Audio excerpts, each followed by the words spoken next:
ఈరోజు శ్రీల గౌరవ్ కిషోర్ దాస్ బాబాజీ యొక్క తిరోభావ దినోత్సవం. అందుకని మనం ఈరోజు గౌరవ్ కిషోర్ దాస్ బాబాజీ గురించి మాట్లాడుకుందాం. గౌరవ్ కిషోర్ దాస్ బాబాజీ ఎవరో ఎవరికైనా తెలుసా? అదే ప్రభుజీ మన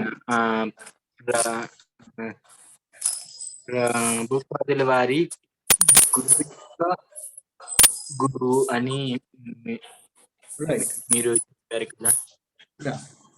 సో భక్తి సిద్ధాంత సరస్వతి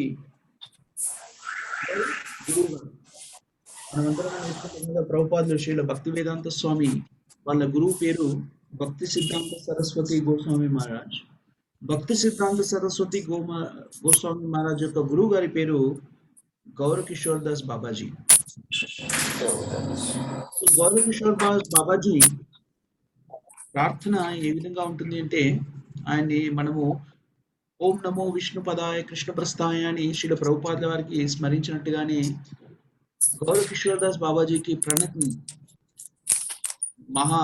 మహారాజ్ నామ మంత్రం ఏమిటంటే, నమో గౌరవ కిషోరాయ సాక్షాత్ వైరాగమూర్తయే విప్రలంబార సంబోధే ఉదయతే నమః. సో గౌరవ్ కిషోర్ దాస్ బాబాజీ మహారాజ్కి భక్తి సిద్ధాంత సరస్వతి యొక్క గురు మహారాజ్కి ఎలాంటి వ్యక్తి అతను అంటే, సన్యాసాశ్రమానికి వ్యక్తిగత రూపం. సన్యాసాశ్రమాన్ని ఎలా జీవించాలో మనకి వ్యక్తీకరించి చూపించినటువంటి వ్యక్తి. ఎప్పుడు కూడాను భగవంతుడైనటువంటి రాధాకృష్ణుల ప్రేమలో పూర్తిగా నిమగ్నమైపోయినటువంటి వ్యక్తి. పరమహంస అయినటువంటి గౌరవ్ కిషోర్ దాస్ బాబాజీ ఒక వైశ్య కుటుంబంలో జన్మించారని మనకి తెలియజేస్తున్నారు. ఎక్కడ? బేగయాన్ అనేటువంటి గ్రామంలో పద్మా నది తీరంలో వైశ్య కుటుంబంలో గౌరవ్ కిషోర్ దాస్ బాబాజీ గారు ఆవిర్భవించారు. అది ఫరీదాపూర్ డిస్ట్రిక్ట్ లో ఉంది. ఇప్పుడు అది బంగ్లాదేశ్ లో ఉంది. ఇప్పుడు భారతదేశంలో లేదు ఆ భూభాగం. శ్రీ గౌరవ్ కిషోర్ దాస్ బాబాజీకి పుట్టగానే తల్లిదండ్రులు ఆయనకి ఇచ్చిన పేరు ఏమిటంటే వంశీదాస్.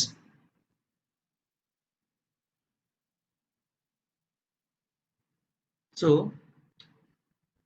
గౌరవ్ కిషోర్ దాస్ బాబాజీ మనకి చాలా ముఖ్యుడు. ఎందుకనంటే గౌరవ్ కిషోర్ దాస్ బాబాజీ భక్తి సిద్ధాంత సరస్వతి గోస్వామి ప్రభుపాదుల యొక్క గురువు గారు.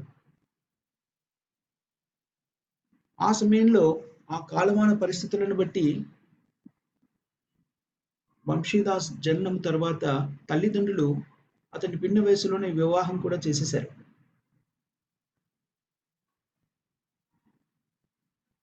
అయినప్పటికీ వివాహం చేసుకుని గృహస్థాశ్రమంలో ఉన్నప్పటికీ గౌరవ్ కిషోర్ దాస్ బాబాజీ ఎప్పుడూ కూడా గృహస్థాశ్రమ జీవనంలో సంపూర్ణంగా లీనం కాలేకపోయారు.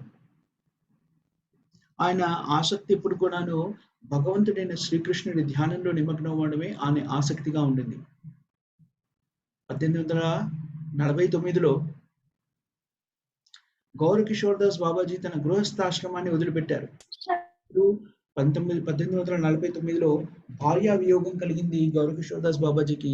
అప్పటికే భక్తి మార్గంలో స్థిరపడి ఉన్నాడు గృహస్థగా. భార్యా వియోగం కలగగానే గృహస్థాశ్రమాన్ని కూడా పూర్తిగా వదిలేసి బృందావనానికి వచ్చి జీవితాన్ని కొనసాగించారు. బృందావనానికి వచ్చి అక్కడ ఏం చేశారు? శ్రీ భాగవత దాస్ బాబాజీ మహారాజ్ దగ్గర దీక్షను తీసుకున్నారు. శ్రీ భాగవత దాస్ బాబాజీ జగన్నాథ్ దాస్ బాబాజీ యొక్క శిష్యులు. ఆ దీక్షను తీసుకొని గౌరవ్ కిషోర్ దాస్ బాబాజీ 30 సంవత్సరాల పాటు బృందావనంలోనే స్థిరపడి ఉన్నాడు. గిరి గోవర్ధనానికి దగ్గరలో ఉన్నటువంటి చెట్ల కింద గౌరవ్ కిషోర్ దాస్ బాబాజీ భజన కార్యక్రమాన్ని నిర్వర్తించేవాడు.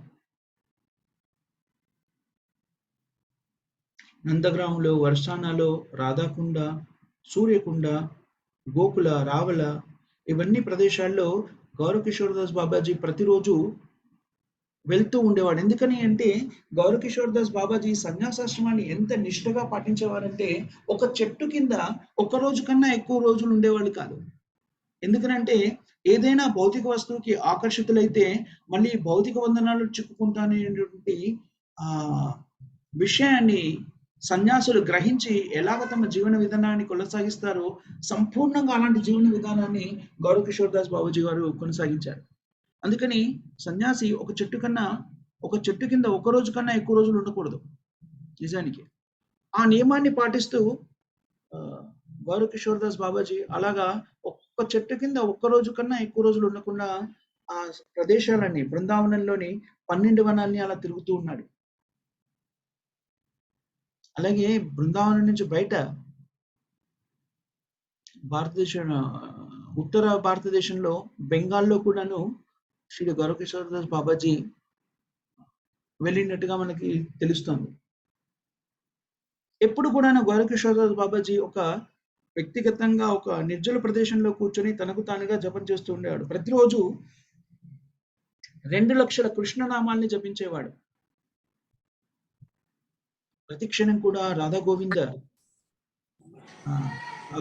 నుంచి తనకు జరిగినటువంటి వియోగాన్ని ప్రతి క్షణము అనుభవిస్తూ భక్తి పారవశ్యంలో కన్నీటి పర్యంతం అయ్యేవాడు.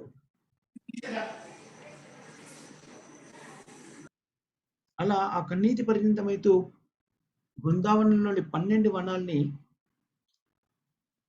తిరుగుతూ చాలా ముంద్రంగా గట్టి బయటకి భగవన్నామన సమాన్ని హరే కృష్ణ కృష్ణ కృష్ణ హరే హరే హరే రామ రామ రామ హరే హరే ఈ మంత్రాన్ని జపిస్తూ ఉన్నాడు. ఎలాంటి లీనమైన స్థితిలో ఉండేవాడంటే భగవద్భక్తి లీనంలో ఉండేవాడు అంటే పరిసరాలన్నింటినీ కూడా మర్చిపోయేవాడు.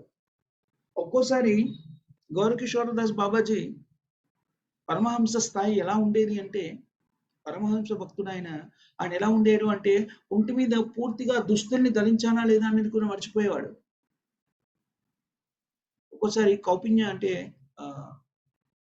మర్మావయాల్ని కట్టుకోవడానికి దాన్ని కౌపిన్యం అంటారు. దాన్ని మాత్రమే కట్టుకొని ఒక్కొక్కసారి మిగిలిన వస్త్రాన్ని ధరించలేదు అన్నటువంటి జ్ఞానం కూడా లేకుండా ఆయన పూర్తిగా భగవద్ధ్యానంలో లీనమైపోయి ఉండేవాడు.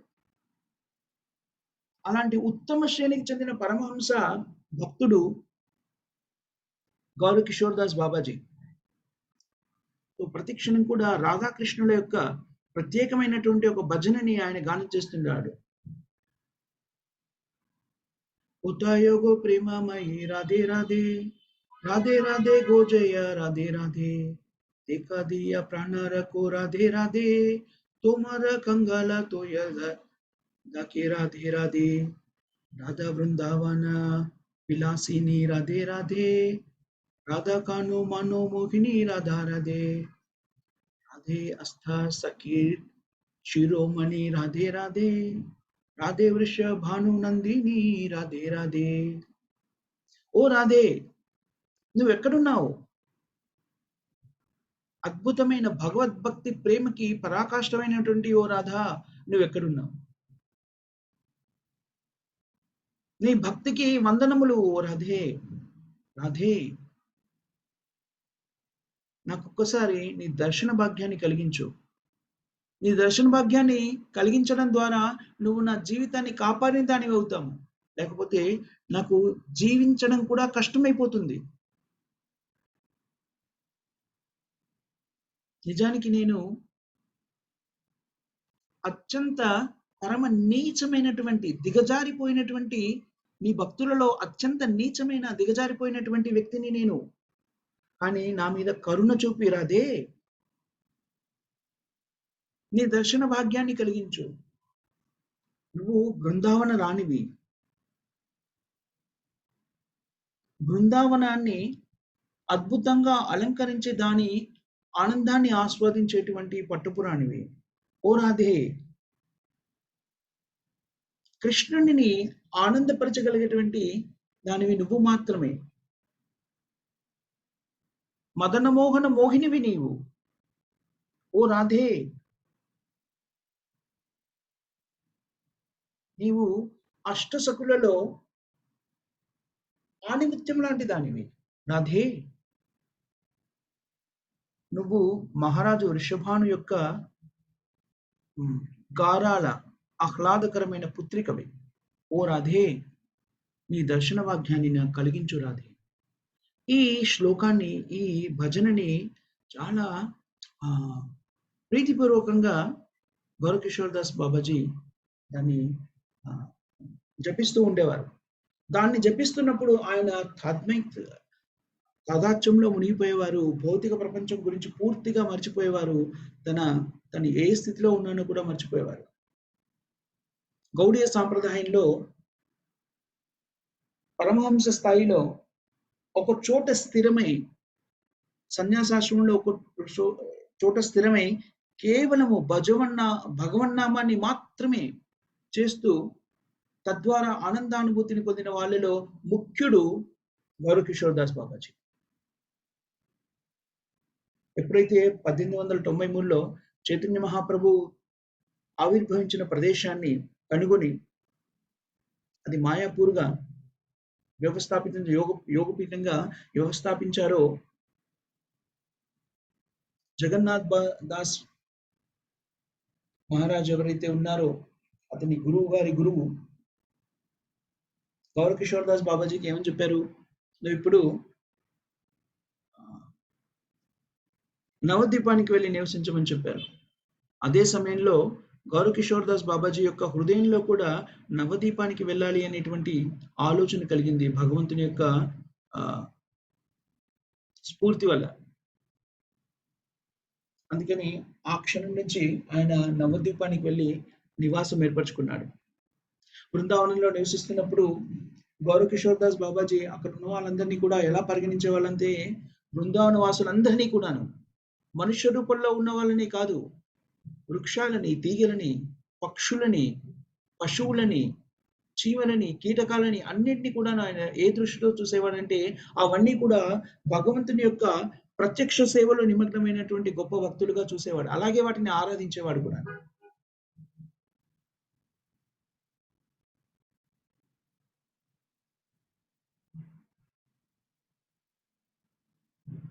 సో శ్రీ గౌరకిషోర్ దాస్ బాబాజీ భజనానంది, భజనలో స్థిరపడి ఉండేవాడు. కానీ ఎప్పుడైతే గౌరకిషోర్ దాస్ బాబాజీ మాయాపూర్ని స్థావరంగా ఏర్పరచుకున్నారో అప్పుడు భక్తి వినోద్ ఠాకూర్ని కలుసుకునేవారు. భక్తి వినోద్ ఠాకూర్ అతని గృహంలో ప్రతిరోజు భాగవతాన్ని గురించి వచించేవారు. భక్తి వినోద్ ఠాకూర్ నిజానికి గృహస్థ. అతనికి 10 మంది సంతానం. అందులో భక్తి సిద్ధాంత సరస్వతి గోస్వామి కూడా భక్తి వినోద్ ఠాకూర్ యొక్క పుత్రుడు. విమల ప్రసాద్ భక్తి వినోద్ ఠాకూర్కి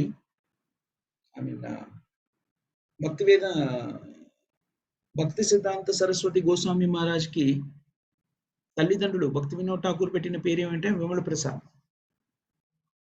సో గౌరకిషోర్ దాస్ బాబాజీ ప్రతిరోజు కూడాను భక్తి వినోద్ ఠాకూర్ దగ్గరికి వెళ్ళి శ్రీమద్ భాగవతాన్ని వినేవారు. భక్తి వినోద్ ఠాకూర్ కూడాను ఆ భాగవతాన్ని గౌరకిషోర్ దాస్ బాబాజీ వచ్చి వింటూ ఉంటే చాలా ఆనందానికి లోనయ్యేవారు. ఎందుకంటే గౌరకిషోర్ దాస్ బాబాజీ ఎలాంటి వ్యక్తి అంటే ఎవరి దగ్గర నుంచి కూడా ఎలాంటి సేవల్ని స్వీకరించేవాడు కాదు.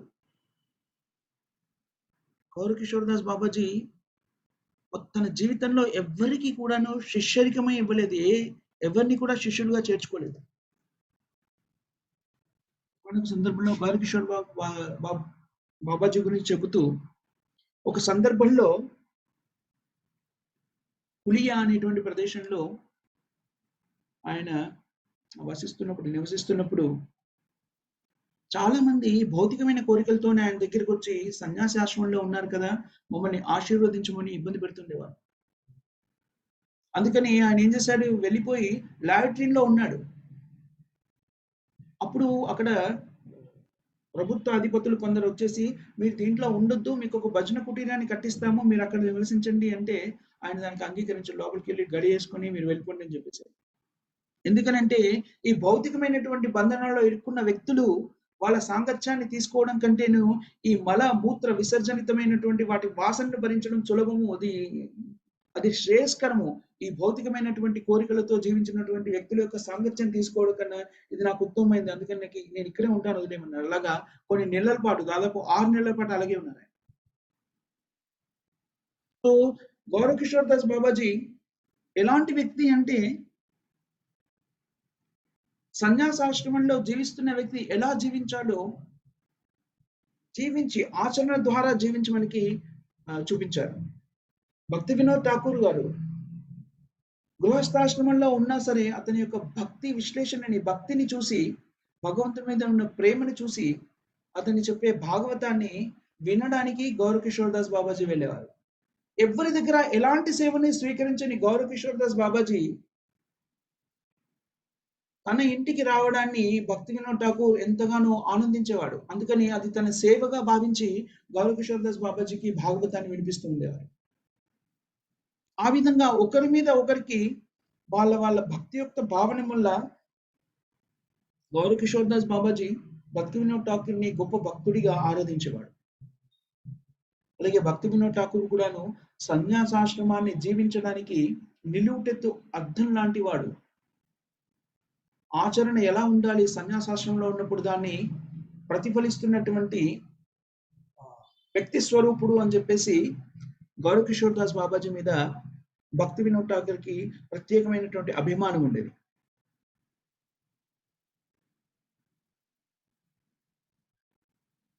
గౌరవ్ కిషోర్ దాస్ బాబాజీ గృహస్థాశ్రమంలో జీవిస్తున్నప్పుడు వ్యవసాయం చేస్తూ జీవితాన్ని గడిపాడు.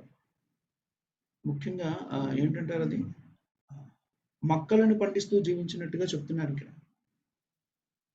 తద్వారా జీవితం అంతా కూడా నిజాయితీగా జీవించారు. గృహస్థాశ్రమంలో ఉన్నా కూడాను చాలా నిజాయితీగా జీవించారు గౌరవ్ కిషోర్ దాస్ బాబాజీ. అందుకని గృహస్థాశ్రమంలో ఉన్నప్పుడు కూడా వేద శాస్త్రంలో చెప్పిన నియమ నిబంధనలన్నీ పాటిస్తూ సక్రమంగా జీవించారు.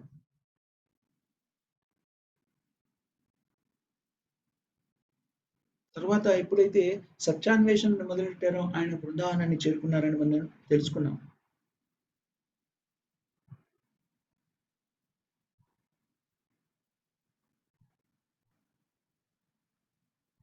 ఎన్నో సంవత్సరాలు, ఎన్నో రోజులు ఆయన బర్సానాలో కూడా ఉన్నారు. మనం బృందావనం వెళ్ళినప్పుడు బృందావనానికి అతి దగ్గరలో బర్సానా ఉంటుంది. మీరు ఎప్పుడైనా వినే ఉంటారు, బర్సానా రాధారాణి యొక్క ప్రదేశం. వృషభాను సుతేదేవి అంటాం కదా, రాధారాణి వృషభాను, మహారాజు అయినటువంటి వృషభాను యొక్క పుత్రిక. ఆ వృషభాను దేనికి రాజు అంటే బర్సానా గ్రామానికి అతను రాజు. సో ఇక్కడ గౌరవ్ కిషోర్ దాస్ బాబాజీ చాలా రోజులు నివాసం ఏర్పరచుకున్నారు. అక్కడ రాధాకృష్ణులకి చాలా సంవత్సరాలు బర్సానాలో ఉండి అక్కడ రాధాకృష్ణులకి పూలమాలల్ని గుచ్చి సమర్పించేవాడు. ఆ సేవలో గౌరవ్ కిషోర్ దాస్ బాబాజీ ఎంతో ఆనందాన్ని పొందేవారు. దాదాపు 30 సంవత్సరాలు గౌరవ్ కిషోర్ దాస్ బాబాజీ బృందావనంలో ఉన్నారు. ఆ సమయం అంతా కూడా ఆ విధంగా ఆయన గడిపారు. ఆ విధానాన్ని అలా జీవితాన్ని గడపడాన్ని చాలా ఆనందంగా స్వీకరించారు. బాబాజీ మహారాజ్ ఈ భగవత్ సేవలో నిమగ్నమై ఆధ్యాత్మిక ఆనందాన్ని పొందినట్టుగా మనకి ఇక్కడ చెప్పారు. తర్వాత 30 సంవత్సరాల జీవనం తర్వాత ఎప్పుడైతే చైతన్య మహాప్రభుకి సంబంధించినటువంటి జన్మస్థలాన్ని ఆవిష్కరించారో అప్పుడు ఆయన మాయాపూర్కి నివాసం మార్చినట్టుగా తెలుస్తుంది, నవద్వీప ధామానికి. ఆయన మనస్సులోనే నవద్వీపధామం, బృందావనంలో ఉన్నప్పుడు నవద్వీపధామము ప్రస్ఫుటమై బృందావనానికి నవద్వీపధామానికి తేడా లేదు అనే విషయము ఆయనకి మనస్సులోనే గ్రహించాడు. అప్పుడు గౌడ మండలానికి ప్రయాణమై వెళ్ళినట్టుగా మనకి తెలియజేస్తున్నాడు. గౌరమండలంలో కానీ బృందావనంలో కానీ అన్ని ప్రదేశాన్ని బాబాజీ మహారాజ్ అన్ని కూడా చూశారు. ఎలాంటి స్థితిలో ఉండేవాడు అంటే ఎప్పుడు కూడా భగవంతుని యొక్క భక్తి భావనలో, ప్రేమైక భక్తి భావనలో ఒక ఆధ్యాత్మిక ఉద్రిక్తతలో ఉండేవారు గౌరవ్ కిషోర్ దాస్ బాబాజీ. కొన్నిసార్లు ఆ ఆధ్యాత్మిక తద్మయాత్మమైనటువంటి స్థితిలో గంగానది ఒడ్డుకు వెళ్ళిపోయి గౌర గౌర గౌర అని గట్టిగా అరిచేసేవాళ్ళు. అలా అరుస్తూ గౌర గౌర అనే నామాన్ని జపిస్తూ నృత్యం చేసేవారు. ఆ సమయంలో తను ఏ స్థితిలో ఉన్నాడో కూడా అతను అతనికి స్పృహలో ఉండే కాదు. అలా ఆధ్యాత్మిక భావనతోని గౌర గౌర అని జపం చేస్తూ ఒక్కొక్కసారి స్పృహ కోల్పోయి అదే గంగా నది ఒడ్డున స్పృహ కోల్పోయి పడిపోయి ఉండేవాడు. ఒక్కోసారి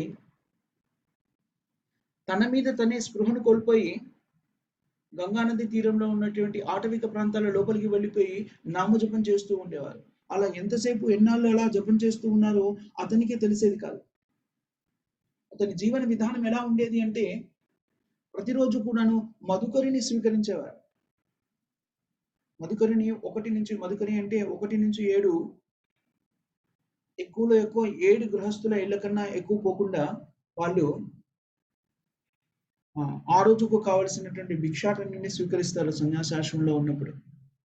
ఆ మధుకరితోనే తన జీవన విధానాన్ని గడుపుకునేవాడు. మధుకరి కూడా ఏం తీసుకునేవాడు? ఎవరైనా కొన్ని బియ్యం పెడితే అవి తీసుకునేవాడు అంతే. ఆ బియ్యాన్ని తీసుకెళ్లి గంగా నదిలో నానబెట్టి గంగా నది జలంలో నానబెట్టి అవి కొంచెం మెత్తబడిన తర్వాత వాటిని స్వీకరించేవాడు ప్రసాదంగా. ఒక్కొక్కసారి అతను ఎలాంటి ఉద్రేక భావనలో ఉండేవారు అంటే బృందావనంలో ఉన్నప్పటి సంఘటన యమునా నదిలోకి వెళ్ళిపోయి యమునా నది బృందావనం నుండి ప్రతి దాన్ని కూడాను ఆయన ఎలా చూసేవారు అంటే భగవంతునితో ప్రత్యక్ష సంబంధం కలిగినంత చూసేవారు. బృందావనంలో ధూళికి ప్రత్యేక ప్రాధాన్యత ఉన్నది. ఎవరైనా సరే బృందావనానికి వెళ్తే బృందావన ధూళిని తల మీద వేసుకుంటారు. ఎందుకంటే బృందావన ధూళి మన జీవితాన్ని పావనం చేస్తుంది. గౌరకిషోర్ దాస్ బాబాజీ బృందావనం మీద ఎంత ఆసక్తితో ఉండేవారు అంటే ఎంత ప్రేమాభిమానాలతో ఉండేవారు అంటే గంగా యమునా నదిలోకి దూకి యమునా నదిలోని ఇసుకని మట్టిని ఆహారంగా స్వీకరించేవాడు ఆయన. ఒక్కోసారి రాధాకుండలోకి వెళ్ళిపోయి దాంట్లో మట్టిని స్వీకరించి భుజించేవాడు. ఒక్కోసారి మధుకరితో జీవించేవాడు. కొన్ని సార్లు కొన్ని రోజుల పాటు ఆయన అసలు ఏ రకమైన భోజనాన్ని చేసేవారు కదా. అలా హరే కృష్ణ మహామంత్రాన్ని జపిస్తూ జపిస్తూ జపిస్తూ వాళ్ళ జీవిత కాలాన్ని గడిపేసేవారు. ఎన్ని రోజులు భోజనం చేసి అనేది ఆయనకు కూడా తెలిసేది కాదు. ఆహారము నిద్ర అనే వాటిని సంపూర్ణంగా మర్చిపోయి భగవన్నామంలో స్థిరపోయి ఉండేవాడు. గౌరకిషోర్ దాస్ బాబాజీ నేర్పించిన వాటిలో చాలా ముఖ్యమైన విషయం ఏమిటి అంటే భగవంతుడికి సంబంధించిన పరిజ్ఞానం కోసమని భౌతికంగా రకరకాల శాస్త్రాన్ని చదివితే భగవంతుడు అర్థం కాదు అని సంపూర్ణంగా విశ్వసించినటువంటి వైష్ణవోత్తముడు గౌరకిషోర్ దాస్ బాబాజీ. గౌరకిషోర్ దాస్ బాబాజీ ఏం చెప్పేవారు అంటే కేవలం హరినామాన్ని జపించండి. హరే కృష్ణ కృష్ణ కృష్ణ హరే హరే హరే రామ రామ రామ హరే హరే ఈ మంత్రాన్ని జపించండి. కేవలం ఈ మంత్రాన్ని జపించడం ద్వారా మాత్రమే భగవంతునికి సంబంధించిన సంపూర్ణ సమాచారం అంతా కూడాను మీకు విషదితం అవుతుంది. శాస్త్రాన్ని చదవడం ద్వారా కాదు, దీని ద్వారా మీకు శాస్త్ర పరిజ్ఞానం అలవడుతుంది అని సంపూర్ణంగా నమ్మి ఆ ప్రక్రియని చేసినటువంటి వ్యక్తి గౌరకిషోర్ దాస్ బాబాజీ. కానీ నవద్వీప మండలానికి వెళ్ళిన తర్వాత భక్తి వినోద్ ఠాకూర్ తెలియజేస్తున్నట్టు శ్రీమద్ భాగవతం వైపు ఆసక్తులై దాన్ని ప్రతిరోజు వినడానికి వెళ్ళేవారు. తద్వారా వాళ్ళిద్దరి మధ్య బంధం అయితే ఏర్పడింది. మంచి ఒకరంటే ఒకరికి ఆధ్యాత్మిక ప్రేమ అనేది కలిగింది. సో భక్తి వినోద్ ఠాకూర్ తన కుమారుడైనటువంటి విమల్ ప్రసాద్కి గౌరకిషోర్ దాస్ బాబాజీ దగ్గర నుంచి శిష్యరికం తీసుకోమన్నారు, దీక్షను తీసుకోమన్నారు. ఆ మాటలు విని గౌరకిషోర్ దాస్ బాబాజీ అందుకు అంగీకరించలేదు. గౌరకిషోర్ గారికి ఎవరు శిష్యులే లేరు అప్పటి వరకు. సో విమల్ ప్రసాద్ వెళ్ళి భక్తి సిద్ధాంత సరస్వతి గోస్వామి వెళ్ళిపోయి శిష్యరికం ఇమ్మంటే దానికి అంగీకరించకుండా అన్నారు, నువ్వు చదువుకున్నవాడి మేధావంతుడివి, నేను అజ్ఞానిని, నాకు అక్షరం ముక్క రాదు. గౌరకిషోర్ దాస్ బాబాజీ భౌతికమైన విద్య అనేది అభ్యసించలేదు, నిరక్షరాస్యుడు భౌతికంగా చూస్తే. అదే విషయం విమల ప్రసాద్ చెప్తారు, నువ్వు చాలా చదువుకున్నవాడి, అసలు నాకు చదువు కూడా రాదు, నన్ను గురువుగా స్వీకరించను ఏమిటి. ఆమె విమల ప్రసాద్ భక్తి వినోద్ ఠాకూర్ ద్వారా గౌరకిషోర్ దాస్ బాబాజీ గురించి విన్న తర్వాత భక్తి వినోద్ ఠాకూర్ ఆజ్ఞని శిక్షావించడానికి చాలా ప్రయత్నం చేస్తాడు. ఎన్నిసార్లు ప్రయత్నం చేసినా 3, 4, 5 ఎన్నిసార్లు ప్రయత్నం చేసినా కూడాను గౌరకిషోర్ దాస్ బాబాజీ దీక్షను ఇవ్వడానికి ఒప్పుకోడు. చివరికి ఒకానొక స్థితిలో భక్తి సిద్ధాంత సరస్వతి గోస్వామి గౌరకిషోర్ దాస్ బాబాజీ దగ్గరికి వెళ్ళి చెప్తారు, మీరు నన్ను మీ శిష్యుడిగా అంగీకరించలేకపోతే, దీక్ష ఇవ్వకపోతే నాకు జీవించడానికి ఆసక్తి కూడా లేదు. నేను ఈ జీవితాన్ని ముగించేస్తాను, ఈ శరీరాన్ని త్యాగం చేస్తాను. ఎందుకంటే నాకు నిజంగా జీవించాలనే ఆసక్తి లేదు. మీరు నన్ను శిష్యునిగా స్వీకరించలేకపోతే నేను భగవద్భక్తిలో వృద్ధి చెందలేను. మానవ జీవిత లక్ష్యము భగవద్భక్తిలో నిమగ్నమవడమే నేను నేర్చుకున్నాను. గురువు లేకుండా మిమ్మల్ని మాత్రమే నేను గురువుగా స్వీకరించాలనుకున్నాను. గురువు లేకుండా నేను ఇంకా ముందుకు వెళ్ళలేను. కాబట్టి నా జీవితానికి ఇంకా ఏ రకమైన అర్థము లేదు. అందుకని నా జీవితాన్ని వదిలేస్తాను అని చెప్తారు. విమల ప్రసాద్ లోని సిన్సియారిటీ, స్వచ్ఛమైనటువంటి ఆ ప్రవర్తనని చూసి గౌరకిషోర్ దాస్ బాబాజీ విచిత్రుడవుతాడు. అందుకని అతనికి దీక్షని ఇస్తారు. భక్తి సిద్ధాంత సరస్వతి గోస్వామి ఒక్కరే గౌరకిషోర్ దాస్ బాబాజీ యొక్క శిష్యుడు. అతను ఇంకెవరిని కూడాను శిష్యులుగా అంగీకరించలేదు. ఎలాంటి జీవన విధానాన్ని గడిపారంటే గౌరకిషోర్ దాస్ బాబాజీ భౌతిక తత్వాలకి, భౌతికమైన వ్యక్తులకి ఎప్పుడు దూరంగా ఉండడానికి ప్రయత్నించేవారు. దానికి రకరకాల సంఘటనలు గౌరకిషోర్ దాస్ బాబాజీతో జరిగినవి మనకి తెలుస్తుంది. ఎంత నిరాడంబరంగా జీవితాన్ని గడిపేవారంటే ఒకానొక సందర్భంలో శ్రీల సనాతన గోస్వామి యొక్క తిరోభావ దినోత్సవం జరుగుతుంది. అప్పుడు గౌరకిషోర్ దాస్ బాబాజీ అంటారు, ఈ రోజు మధ్యాహ్నం మనము గొప్ప పండుగ చేసుకుందాం, మనం మహోత్సవాన్ని నిర్వహిద్దాం. ఎందుకంటే ఈరోజు చాలా ముఖ్యమైన రోజు.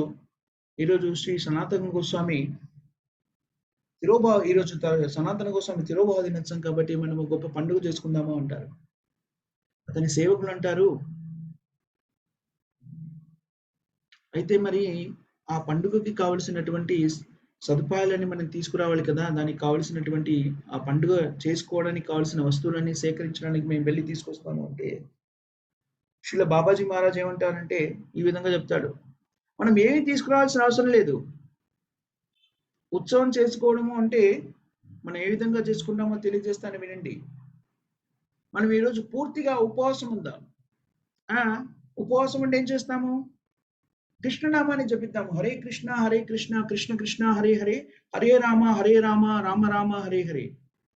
ఈ విధంగా మనము ఈ పండుగని అత్యంత వైభవంగా చేసుకుని భగవన్నామాన్ని జపిస్తూ ఉపవాసాన్ని చేసి మనం ఈ పండుగని నిర్వర్తించుకుందాము అంటారు. సో చాలా నిరాడంబరమైన జీవితాన్ని గడిపినటువంటి వ్యక్తి గౌరకిషోర్ దాస్ బాబాజీ. ఒకసారి అగర్తల అనే ప్రదేశం నుంచి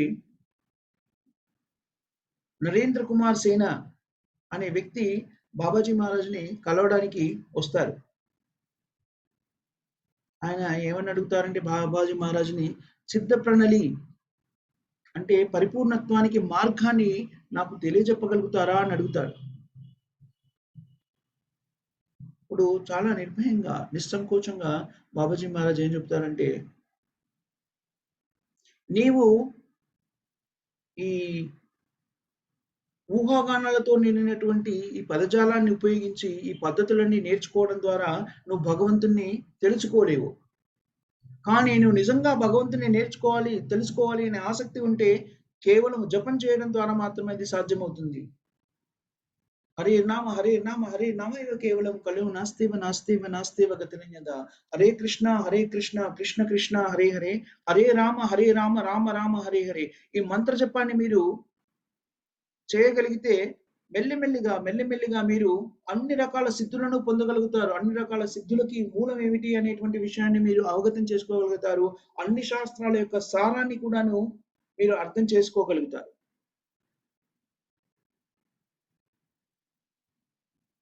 తద్వారా నువ్వు ఏమవుతావు అంటే ఈ పదాలలో ఉన్న అంతర్గతమైనటువంటి అర్థాలని అవగతం చేసుకొని నీ స్వరూపము, నీ స్వరూపాన్ని పోలినే మీ నామస్వరూపాన్ని కూడాను స్పష్టంగా అర్థం చేసుకోగలుగుతావు. అవి నీలో ప్రకటితమవుతాయి. ఎప్పుడైతే సాధకుడు ఈ స్థితిలో కేవలం నామజపాన్ని సంపూర్ణమైన విశ్వాసంతో చేస్తారో అప్పుడు భగవంతునికి సంబంధించిన పరిజ్ఞానము, తమకు సంబంధించిన పరిజ్ఞానం కూడా వ్యక్తీకృతం అవుతుంది. తద్వారా వ్యక్తి తన నిజ స్వరూపాన్ని, సహజ సిద్ధమైన స్వరూపాన్ని గురించి కూడా తెలుసుకోగలుగుతాడు. ఆ స్థితిలో అలా వ్యక్తీకృతమైనప్పుడు భగవంతుడెవరు, శ్రీకృష్ణుడెవరు, తానెవరు, ఆత్మగా భగవంతుడితో తనకున్న సంబంధం ఏంటి, ఇవన్నీ తెలిసినప్పుడు తన ఆధ్యాత్మిక స్వరూపం కూడా జీవాత్మకి తెలిసిపోతుంది.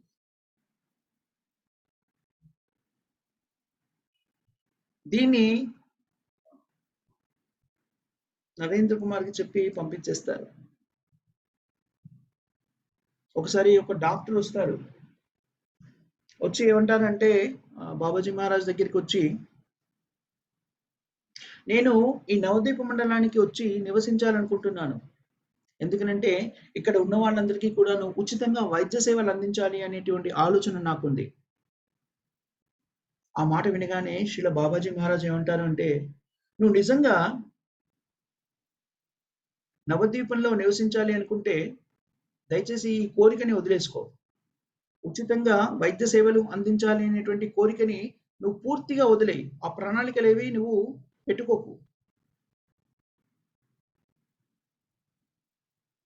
ఎందుకనంటే భౌతికమైనటువంటి వాంఛలతో నిరంతరము సతమతమవుతున్న ఈ వ్యక్తులకి ఉచిత వైద్యాలు అందించాలి అనేటువంటి నీ కోరికని విరమించుకో. భౌతికమైనటువంటి కోరికలతో ఇంద్రియ తృప్తి కోసము పాటుపడుతున్నటువంటి ఈ వ్యక్తులందరికీ కూడాను భౌతికమైనటువంటి ఈ సౌఖ్యాలు ఇంకా అందించడానికి ప్రయత్నం చేయడము, వాళ్ళకి వైద్య సేవలు అందించడం అనేటువంటి ప్రక్రియని మానుకో. నువ్వు నిజంగా ఎవరికైనా సేవ చేయాలి అనుకుంటే అన్నింటినీ వదిలేసి అందరిలో కూడా హరిభజనని పెంపొందించడానికి చేయవలసిన కార్యక్రమం ఏదో ఆ కార్యక్రమం చేయమంటారు. ప్రతి వాళ్ళు కూడా హరిభజన, హరే కృష్ణ మహామంత్రాన్ని జపించడానికి ఏం చేయాలో అది చెయ్యు, అది నిజమైన సేవ అని చెప్తారు.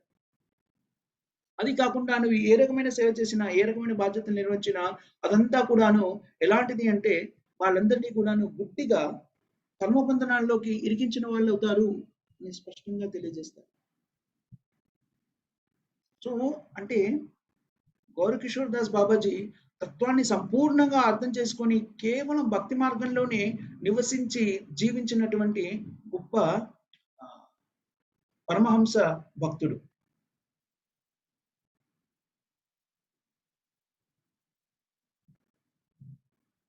దర్శనాల్లో ఉన్నప్పుడు మనం చెప్పుకున్నాం కదా, రాధాకృష్ణ విగ్రహానికి 30 సంవత్సరాల పాటు ప్రతిరోజు కూడాను ఆయన పూలమాలని కూర్చి ఆ సేవలో నిమగ్నమై ఉండేవాడు. ఆ సేవలో అద్భుతమైన ఆనందాన్ని చవిచూసినట్టుగా ఆయన చెప్పుకున్నాడు.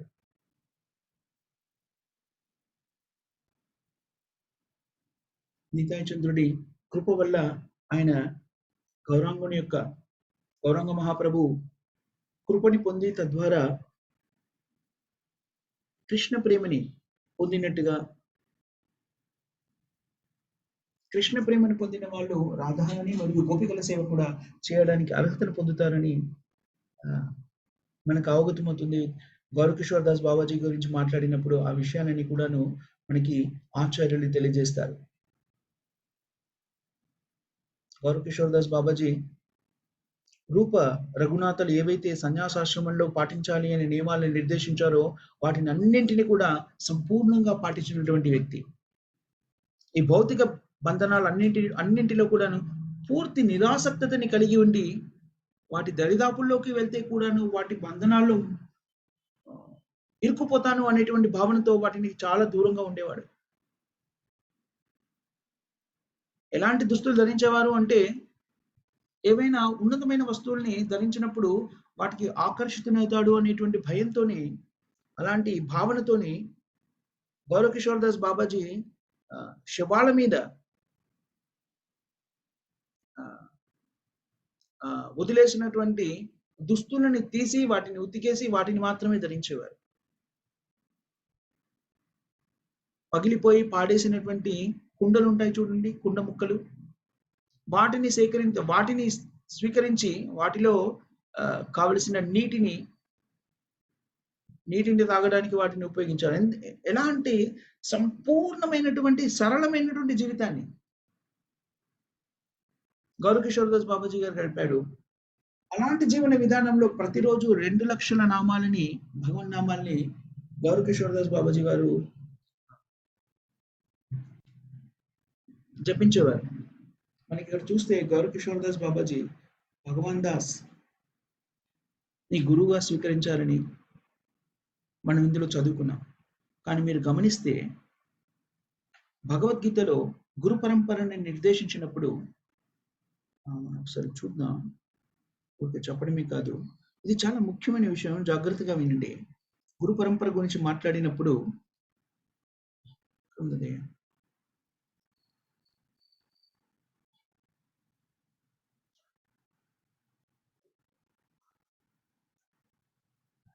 మనకి భగవద్గీతలో ఉపోద్ఘాతం తర్వాత శ్రీల ప్రభుపాదుల వారు గురు పరంపరని మనకు అందిస్తారు.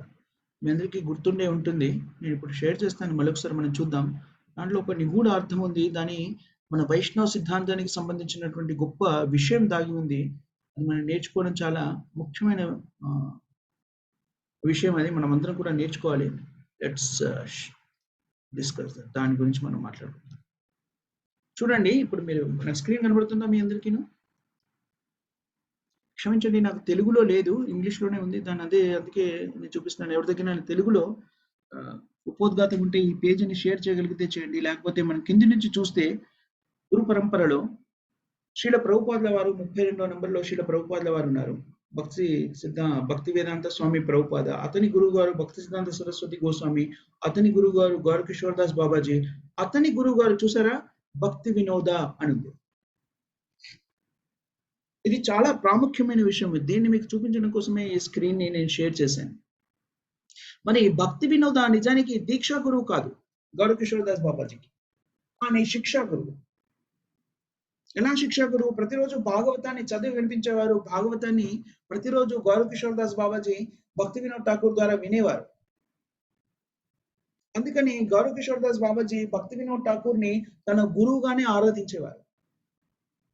అలాగే గౌరవ్ కిషోర్ దాస్ బాబాజీ యొక్క శుద్ధమైనటువంటి సన్యాసాశ్రమ విధానాన్ని పాటించే విధానానికి ప్రభావితుడై భక్తి వినోద్ ఠాకూర్ కూడా ప్రత్యేకమైన అభిమానాన్ని చూపించేవాడు.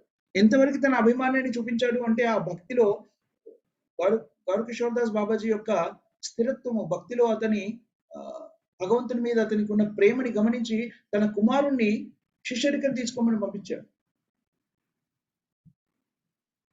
ఇక్కడ మనం గమనించాల్సిన చాలా ముఖ్యమైన విషయం ఏమిటి అంటే, మన సాంప్రదాయము దీక్షా సాంప్రదాయం కాదు, శిక్షా సాంప్రదాయం. శిక్షా సాంప్రదాయం అంటే మన పరంపర శిక్ష ద్వారా వస్తుంది అనేది ఇక్కడ మనకి దీని వల్ల ప్రస్ఫుటంగా తెలియజేస్తుంది. శ్రీల ప్రభుపాదులు గారు చెప్పారు.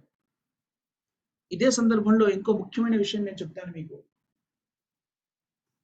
శ్రీల ప్రభుపాదుల వారు మనమే భాగవతాన్ని, వేదశాస్త్రాన్ని, భగవద్గీతని చదివినప్పుడు అనేక చోట్ల భాష్యాన్ని తెలియజేస్తున్నప్పుడు శ్రీల ప్రభుపాదుల వారు ఏమని చెప్పారు అంటే,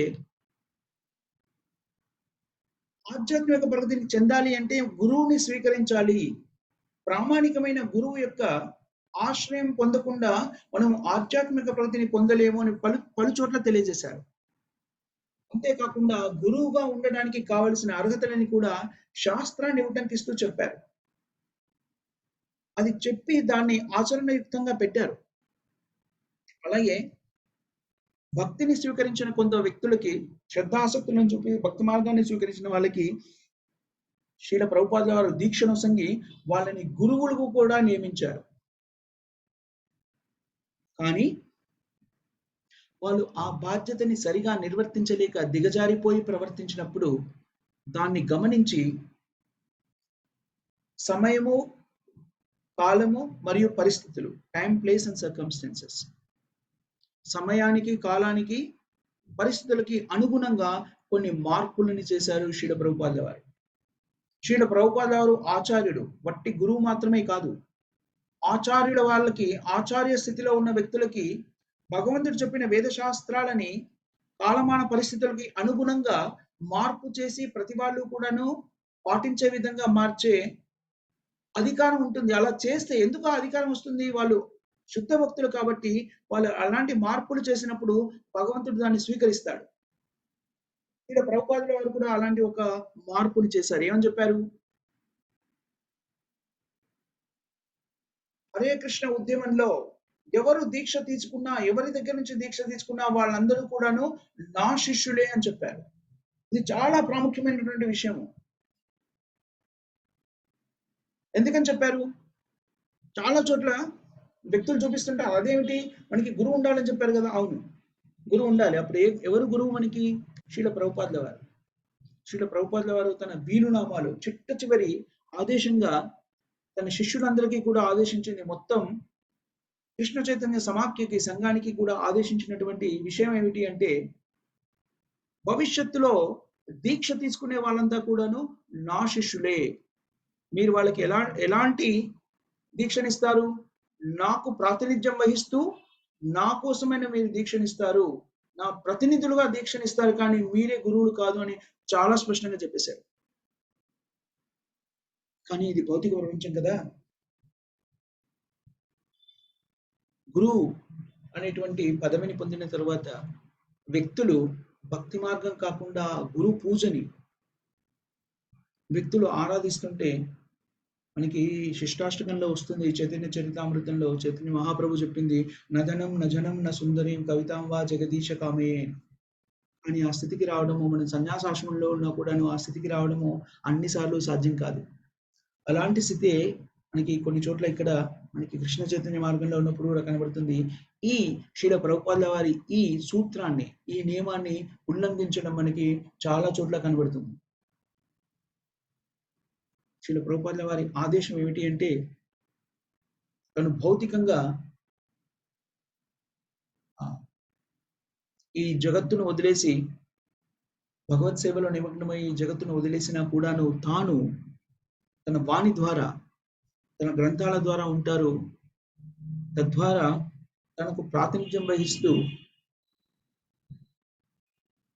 రిత్విక్ అంటారు, రిత్విక్ అంటే ప్రాతినిధ్యం వహిస్తూ ఒక పూజారిలాగా దీక్షని ప్రసాదించి వాళ్ళందరినీ కూడాను ప్రభుపాదుల శిష్యులుగా పరిగణించాలి అని చెప్పారు. కానీ కృష్ణ చైతన్య మార్గంలో ప్రస్తుత సమాజంలో అది లేదు. దానివల్ల రకరకాల ఆటంకాలు ఏర్పడుతున్నాయి. భక్తి మార్గంలో ఉన్న వాళ్ళకి కూడాను, భక్తి మార్గంలో జీవనాన్ని కొనసాగిస్తున్న వాళ్ళకి కూడా. సో నేను ఇది ఎందుకు హైలైట్ చేశాను అంటే, మీరు ఇప్పుడు ఒకసారి గమనించినట్టే మనము భగవద్గీతలో చూసాం. ఏమని? గౌరవ్ కిషోర్ దాస్ బాబాజీ యొక్క గురువు గారిని ప్రభుపాదుల వారు భక్తి వినోద్ ఠాకూర్ అని చెప్పారు. నిజానికి భక్తి వినోద్ ఠాకూర్ గౌరవ్ కిషోర్ దాస్ బాబాజీకి దీక్ష ఇవ్వలేదు, శిక్ష మాత్రమే ఇచ్చారు. శిక్ష అంటే పనిష్మెంట్ కాదు, శిక్ష అంటే జ్ఞానం ప్రసాదించడం, బోధన చెప్పడం, కృష్ణ భక్తికి సంబంధించిన అవి చెప్పడం. అప్పటికే గౌరవ్ కిషోర్ దాస్ బాబాజీ సన్యాసాశ్రమంలో ఉన్నారు, గొప్ప భక్తులు. అయినా సరే భక్తి వినోద్ ఠాకూర్ ద్వారా భాగవత ధర్మాన్ని నేర్చుకొని ఆయన ఏం చేశారు? భక్తి వినోద్ ఠాకూర్ని తన గురువుగా భావించారు. సో మనం గమనించాల్సింది ఏమిటి అంటే, ఇది తర్వాత కార్యక్రమంలో కూడా కొంత అభివృద్ధి చెందిన తర్వాత మనలో చాలా మందికి ఈ అనుమానం రావచ్చు. అందుకనే ఇప్పుడు ఈ సందర్భంగా నేను తెలియజేస్తున్నాను ఏమిటి అంటే, మనం అందరం కూడాను శ్రీల ప్రభుపాదుల వారిని మన గురువుగా భావించాలి, స్వీకరించాలి. అందుకంటే శ్రీల ప్రభుపాదుల వారు స్వయంగా చెప్పారు. ఏమని చెప్పారు అంటే, దీక్ష అనేటువంటిది కేవలం నామమాత్రం మాత్రమే. దీక్ష తీసుకుని పాటించవలసిన 4 నియమాలు పాటించకుండా భక్తి మార్గంలో స్థిరపడకుండా ఉంటే ఎలాంటి ఉపయోగం లేదు. కేవలం అపరాధం చేసిన వాళ్ళమే అవుతాం. దీక్ష అనేటువంటిది కేవలం నామం మాత్రమే అని ఎందుకన్నారు అంటే, అది తీసుకోకున్నా సరే మీరు ఎప్పుడైతే శ్రీల ప్రభుపాద వారు చెప్పినటువంటి ఈ నియమాలన్నీ పాటిస్తూ జీవితాన్ని కొనసాగిస్తారో, కృష్ణ చైతన్య మార్గంలో స్థిరపడి, అప్పుడు ప్రభుపాద అన్నారు, మీరందరూ కూడా నా శిష్యుడే అన్నారు.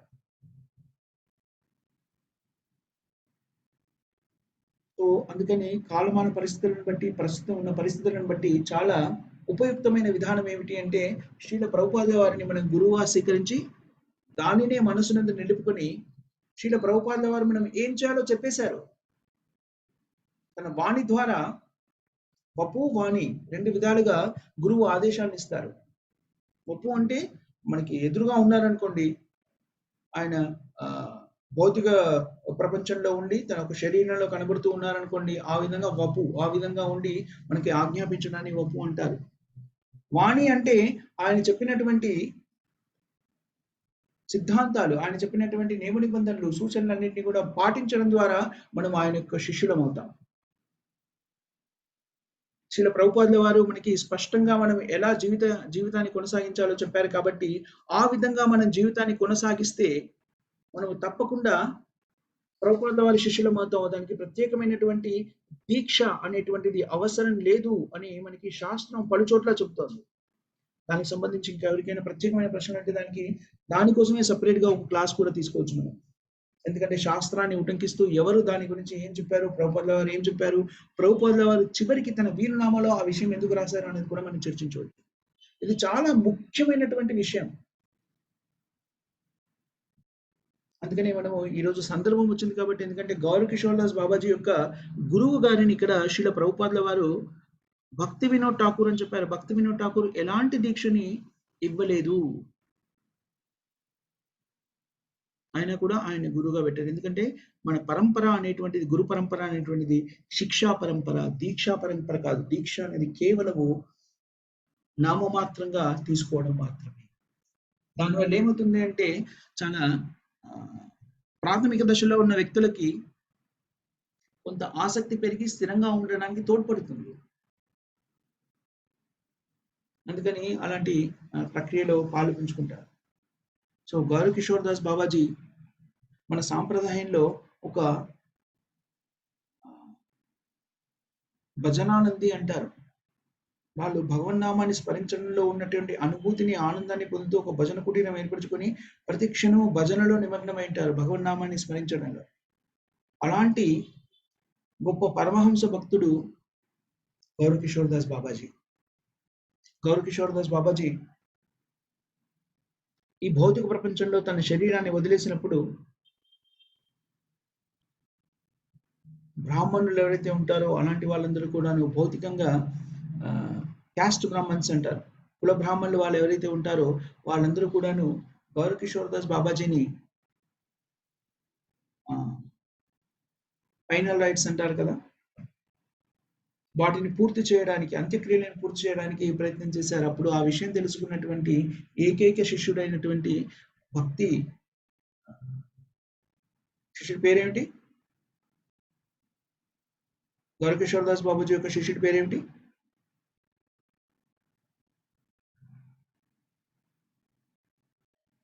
సరస్వతి గోస్వామి, రైట్? భక్తి సిద్ధాంత స్వామి. ఎవరు? భక్తి సిద్ధాంత సరస్వతి. భక్తి సిద్ధాంత సరస్వతి గోస్వాముల వారు అక్కడికి చేరుకొని వాళ్ళని ఆపేస్తారు.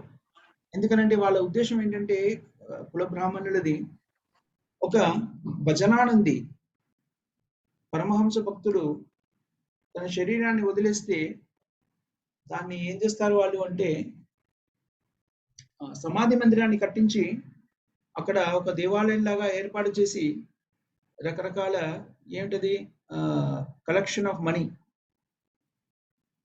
ధన సముపార్జన చేయడానికి అవకాశంగా భావించేవాళ్ళు. అందుకని వాళ్ళందరూ కూడా ఈయన మాకు గురువు అంటే మాకు గురువు అని, మేము సేవ చేస్తామంటే మేము అంత్యక్రియలు చేస్తామని, మాకే అధికారం ఉందంటూ వచ్చారు. అప్పుడు భక్తి సిద్ధాంత సరస్వతి కోసం వాళ్ళందరినీ అడ్డుకుంటారు. అడ్డుకుని అంటారు,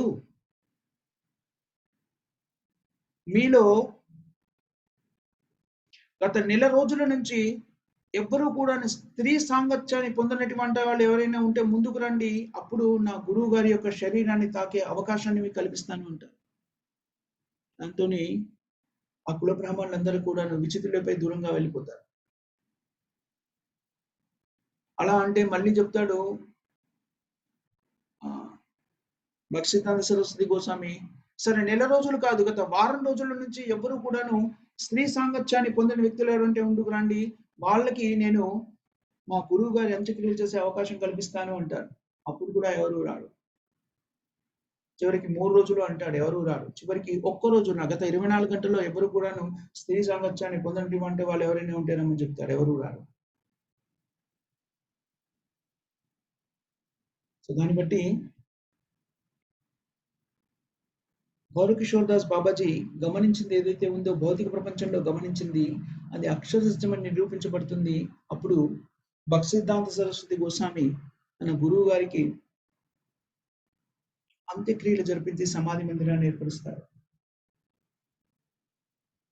గౌరకిషోర్ దాస్ బాబాజీ మన సాంప్రదాయంలో ఆవిర్భవించినట్టు భజనానంద మూర్తి భవించిన భజనానందుడు. చూడండి, భౌతికమైన విద్య ఏమాత్రం లేనటువంటి వ్యక్తి కానీ ఆధ్యాత్మిక ప్రగతిని ఎలా సాధించారో చూడండి. ఆయన సంపూర్ణంగా ఏం చెప్పారు అంటే, కేవలం హరినామాన్ని జపించడం ద్వారా భగవంతునికి సంబంధించిన సంపూర్ణ పరిజ్ఞానాన్ని మనం అవగతం చేసుకోగలము అని చెప్పిన మాట. మనము ఈరోజు గౌరకిషోర్ దాస్ బాబాజీ యొక్క తిరోభావ దినోత్సవము, అతనికి సంబంధించిన ఈ వివరణని మనం చదవడం ద్వారా మనం కూడా నిజానికి వారి కృపని పొందే అవకాశాన్ని కలిగి ఉంటాం. సో మనం ఇక్కడ ముగిద్దాం. ఎవరికైనా ఏమైనా క్వశ్చన్స్ కానీ కామెంట్స్ కానీ ఉన్నాయా మాతాజీ అండ్ ప్రభుజీస్?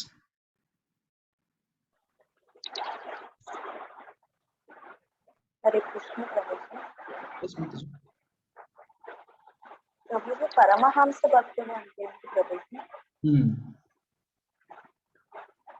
సన్యాసాశ్రమంలో ఉన్న వాళ్ళు నాలుగు స్థాయిలు ఉంటాయి సన్యాసుల్లో కూడా. ప్రతి సన్యాసి సమాన స్థాయిలో ఉండరు. టీచర్, బహుదక్, పరమహంస, పరివ్రాజకాచార్య. టీచర్, బహుదక్, పరివ్రాజకాచార్య, పరమహంస. పరమహంస అంటే సన్యాసాశ్రమంలో కూడాను భక్తి పథంలో అత్యంత ఉన్నతమైన స్థాయిలో ఉన్న వాళ్ళని పరమహంస భక్తులు అంటారు. పరమహంస స్థాయిలో ఉన్నప్పుడు భక్తులు భగవంతుడి భక్తిలో ఎలా లీనమైపోతారు అంటే, మనం కొన్ని తక్కువ సమయంలో కొన్ని ఉదాహరణలుగా చెప్పుకున్నాం కదా. గౌరకిషోర్ దాస్ బాబాజీ ప్రదర్శించినటువంటి కొన్ని భక్తి భావనలను మనం చెప్పుకున్నాం కదా. అలాంటి స్థితిలో ఉంటారు. ప్రతిక్షణం భగవంతుని యొక్క ధ్యానంలో సంపూర్ణంగా లీనమైపోయి ఉంటారు. చాలా సార్లు మనం ఏమనుకుంటామంటే, బ్రహ్మచర్య, గృహస్థ, వానప్రస్థ సన్యాసాశ్రమం ఉత్తమమైనటువంటి ఆశ్రమం, అక్కడికే ఆగిపోతాం. కానీ ఆ సన్యాసాశ్రమంలో 4 దశలు ఉన్నాయి. వ్యక్తుల యొక్క చైతన్యాన్ని బట్టి, వాళ్ళు ఎలా జీవిత విధానాన్ని కొనసాగిస్తున్నారని బట్టి వాళ్ళకి 4 దశలు ఉన్నాయి. దాంట్లో అత్యుత్తమమైన దశ ఏమిటి అంటే పరమహంస స్థాయి. గౌరకిషోర్ దాస్ బాబాజీ ఆ స్థితిలో ఉన్నటువంటి సన్యాసి.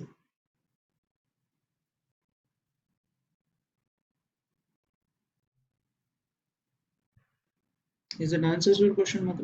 మీ ప్రశ్న సమాధానం దొరుకుతుందా Mataji? Thank you so much.